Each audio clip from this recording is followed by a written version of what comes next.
நேற்று மாரடைப்பால் காலமான இயக்குனரும் நடிகருமான மணிவண்ணனின் உடல் இன்று தகனம் செய்யப்பட்டது. சென்னை நெசப்பாக்கத்தில் உள்ள அவரது இல்லத்தில் நேற்று காலை 11 மணி அளவில் மணிவண்ணன் உயிர் பிரிந்தது.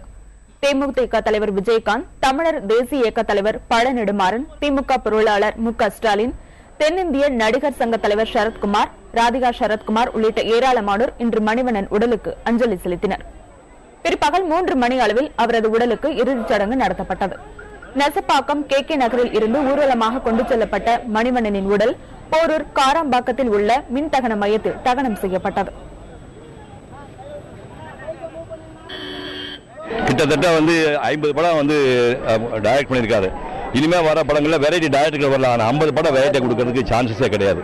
நம்ம கலைஞர்களை ஹெல்த்தை காப்பாற்றிக்கணும். எல்லாமே ராத்திரி போல வேலை செஞ்சு சரியா சாப்பிடாம ஆரோக்கியத்தை பேணாம விட்டு 58 வருஷம் இறந்து போயிட்டார். ரொம்ப வலியா இருக்கு.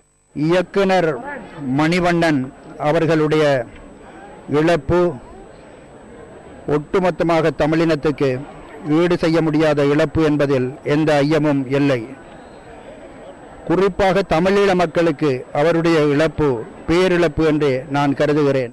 அவரை சுற்றி எப்போதுமே ஒரு குரூப் இருந்துட்டே இருக்கும். அவ்வளோ பெரிய காமெடி பண்ணிட்டு நிறைய கருத்துக்கள் சொல்வார். உலகத்தில் தெரியாத விஷயமே கிடையாது அவர்கிட்ட.